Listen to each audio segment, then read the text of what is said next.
መፂ በራሷ ወጥመድ ወደቀች፣ በስለትም ተወጋች። ራሷ ባዘጋጀችው ወጥመድ ውስጥ ራሷን አገኘችው።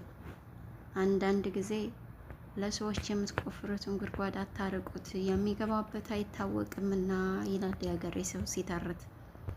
ሰላም ጤና ይስጥልኝ ውድና የተከበራችሁ ቻናል ቤተሰቦች እንደምን ሰነበታችሁ? እኔ ደህና ነኝ፣ እግዚአብሔር ይመስገን። በያላችሁበት የእግዚአብሔር ሰላም ይብዛላችሁ።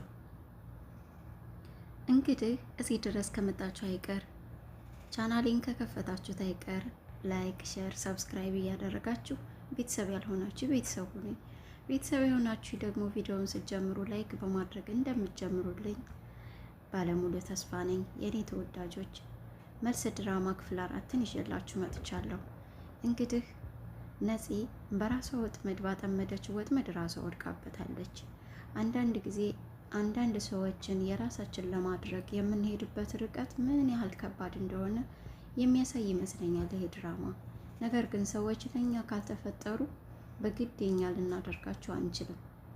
በዚህም ድራማ የሚያሳየን ይህንን ነው። ነፃነት እየታገለች ነው ያለችው። ፍቅርን ይታደሉታል እንጂ አይታገሉትም። እና ውድ ቤተሰቦች እንግዲህ ሄመንን በጣም ስለሚያፈቅራት ከሄመን አለያይታ አግብተዋለች። ካገባችሁም በኋላ ግን ለእሷ እንደ ባል ሳይሆን እንደ ደባል እየኖሩ እንዳለ ስታውቅ እንደምንም ብላ ከሄመን መለየት አለባትና ሴራ እያሴረች ነበር። ከዛም መካከል እንግዲህ አንዱ ሴራ በሄመን እናት ስልክ አስደውላ ሄመን እንደምትፈልገው በእሷ ስልክ ቀጠሮ እንዲያዝ አድርጋ እዛ ቦታ ላይ ግን እንዲገኝላ ካደረገች በኋላ እንግዲህ እሱም በቢላው ለማስወጋት ነበር ያሰበችው። ምክንያቱም የሄመን እናት ልካን ነው በሚል ነበረ በቢላው ሊወጉት የመጡት ሰዎች የነገሩት።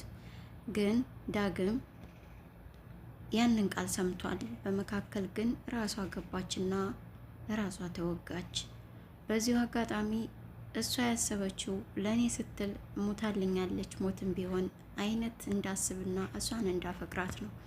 እውነት ለመናገር ግን አንድ ሰው ማፍቀር ካልቻለ ምንም ብታደርጉለት ሊያከብራችሁ፣ አግዝፎ ሊያችሁ፣ ሊወዳችሁ ይችላል እንጂ ፍቅርን ሊሰጥ አይችልም። ምክንያቱም ፍቅር የልብ መተሳሰር ነው ብዬ አምናለሁ። ለዛም ነው እንደዛ እንኳ ሆነለት ለእሷ ፍቅር አልመጣለትም በድንገት። እንዴት ነው ፍቅር የሚመጣለት? ለአመታት የገነባው የሚወደው ሄመንን ነው፣ የሚያፈቅራትም እሷን ነው። ቀለበት ሊያስር ባሰበበትም ሰዓት ነው እንግዲህ። እናም ውድ ቤተሰቦቼ በዚህ ክፍል እንግዲህ በክፍል 4 ላይ የምናየው ነፂ ተወግታ ወደ ሆስፒታልም ሂዳ ከሆስፒታልም መታለች። የከፋ ጉዳት አልደረሰባትም። ነገር ግን እሱን የምታስርበት የምታጠምድበት ወጥመድ እንዴት ተሳካላት እርግጠኛ ነበረች። እሱም የሆነ እያመነታ ነበር። እንዴት የሄመን እናት እኔን ለማስገደል ታስባለች? ይህን ያህል የምትወደ ሴትዮ ይህች ናት ወይ? እንዴት ይሄ ይሆናል?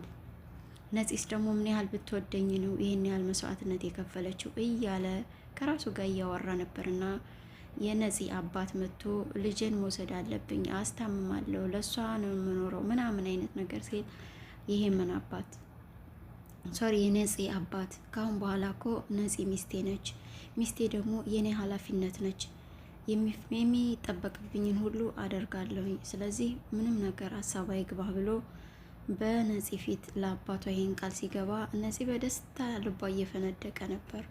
አባቷም ኩራት ተሰምቶታል። ነገር ግን ማን ነው ጥላትህ? ማን ነው ልጄንስ ያጠቃት? ማን ነው? በአንተ የተነሳ ነው እንደዚህ የሆነችዋ። ልጄን ያጠቃት ማን ነው? ጥላትህ ማወቅ አለብኝ። እኔ ዋጋውን እሰጠዋለሁ። በአንድ ልጄ የመጣውን አልመለስም አለው። እሱም አይ የራሴን ጥላቶች ለራሴ ተውልኝ፣ የራሴን ችግር በራሴ መፍታት የምችል ወንድ ነኝ፣ ስለዚህ እንዳታስብ፣ ዋጋቸውን ራሴ እሰጣቸዋለሁ ብሎ አባቷን ዝም አሰኘው። አባት ግን ከእናቱ ጋር ወጣ ብሎ የልጅሽ ለልጅ ያለውን አለይታነት በማየቴ ደስ ብሎኛል፣ ነገር ግን ልጅሽ ሳያፈቅራት እንዳገባ ታውቃለሁ፣ እንዲሁም አንቺም ድርጅትሽን ለማትረፍ ስትይ ልጆችን እንዳጋባሻቸውም ይህንንም አውቃለሁ። ስለዚህ ልጅን እንዲጠብቃት ካሁን በኋላ ምንም ነገር እንዳይደርስባት፣ ካደረሰባትና የሆነ ነገር ውስጥ ከሆነች አጸፊታዬን አችሉትም። ስለዚህ ልጅሽን በስርዓት አስመክሪው ምከሪው ብሎ ለእናቲቱ ማስጠንቀቂያ ጭምር ነግሯት ሄደ። ነፂም በጣም ደስ ብሏታል። ከሄደ በኋላ እንግዲህ መድኃኒት የታዘዛልና ልግዛልሽ በሚል ዳግም ወጣ። እናት ቁጭ ብላ እያወራች ነበር። ከነፂም ጋር እየተመካከሩ ነበር። ነገር ግን ዳግም እንዴት ወደ ነፂን እንደዳረችው እያስታወሰች ለእኛም እንድታይ እናደርጋለች። ያም የሆነው ምንድን ነው? ድርጅቷ ኪሳራ ውስጥ ገብቶ ስለነበር ነፂን ድርጅት የኪሳራ ውስጥ ገባ፣ ገንዘብም ጨርሻለሁ፣ ምን ማድረግ እንዳለብኝ አላውቅም ስትላት፣ ማሚዬ እኔ ታውቂያለሽ ልጅሽን በጣም እንደምወደው ከአባቴ ጋር ብትሰሪ ድርጅትሽም ይተርፋል። ነገር ግን ይሄን ለማድረግ አንድ ቅድመ ሁኔታ አለኝ። ልጅሽን ለእኔ ዳሪልኝ፣ በፍጥነት እንዳገባው እፈልጋለሁ። ከዛ ግን አባቴን እንዴት ማሳመን እንዳለብኝ ያውቃለሁ። ከአባቴ ጋር ከሰራሽ ድርጅትሽ ይተርፋል በሚል በዚህ ተስማምተው ስለነበረ የዳረችው። ነገር ግን ዳግም ከውጭ ሲመጣ እናቱ ይህን ልትነግረው ተዘጋጅታ እንደነበር፣ ዳግም ደግሞ ለሄምን ቀለበት ሊያደርግላት በደስታ ከጓደኛው ከዳኒ ጋር አውርቶ ወደ እናቱ ጋር በደስታ እየሄደ እንደነበር እና እማዬ የምነግርሽ አንድ ነገር አለኝ አላት። ምንድን ነው እንዴት በደስታ የሚያስፈነድቅህ? እኔ የምነግርህ ግን አንተ አውራ ስትለው እሱ ቀድሞ ለሄመን ቀለበት ሊያደርግ እንደሆነ ሲነግራት እሷም የውሸት ልብ ድካም እንደያዛት አስመስላ ወደቀች። ከዛም በኋላ እንግዲህ ከዶክተር ጋር ተመካክራ ዶክተሩን እንዲዋሽላት የልብ ህመምተኛ እንደሆነች እና ከአሁን በኋላ የሚያስደስታትን ነገር ካልተደረገላት ልቧ ጸጥ ሊል እንደሚችል አይነት ዶክተሩ አሳምኖላት ገንዘብ በመክፈል ዳግምን አሳምነውታል። ከዛ በኋላ ሳይወድ በግድ እንግዲህ ነፂን ለማግባት ለእናቱ ሲል ተስማምቷል ማለት ነው። እሱን ታሪክ እያስታወሰችን ነበረ። ከዛም እንግዲህ ዳግምም ወጥቶ የታዘዘውን መድኃኒት ሊገዛ እንደሄደ እናትም ከነፂ ጋር ቁጭ ብለው እያወሩ አሁንም ጥሩ እድል ነው፣ ቶሎ እንደሚሻልሽ ተስፋ አደርጋለሁ ልጄ። በዚህ አማካኝነት ደግሞ ልጄ በደንብ እየተንከባከበሽ ነው፣ አሁንም በደንብ እንደሚከባከበሽ አውቃለሁ። ይሄ ሁሉ ያንቺ ብልሃት ነው፣ አሁንም ይቀርብሻል በደንብ። ማሚዬ በጣም ደስ ብሎኛል፣ ለአባቴ የገባውንም ቃል ሳይ በጣም በደስታ ፈንድቅ ያለው ይሄ ነገር እውነት እንደሚሆን ተስፋ አደርጋለሁ እስከ መጨረሻው። እናም በጣም ደስ ብሎኛል፣ እየተንከባከበኝ እኮ ነው። እናም ይሄ ሁሉ ደግሞ አንቺም ስለደገፍሽኝ ነው ማሚዬ፣ በጣም ነው የማመሰግንሽ። አንቺ ለዳጊ ብቻ ሳይሆን ለእኔም በጣም መልካም እናት ነሽ ብላ እየተሞጋገሱስ በራሳቸው ነበር። እና የምትጠጪው ወይ የምትበይው ነገር እኔ ያዘጋጃለሁ ብላ ልታዘጋጅላት እሷም ወደ ክችን ገባች። እንግዲህ ዳግም እሳት ለብሶ እሳት ጎርሶ በጣም በተናደደ መንፈሱ ነው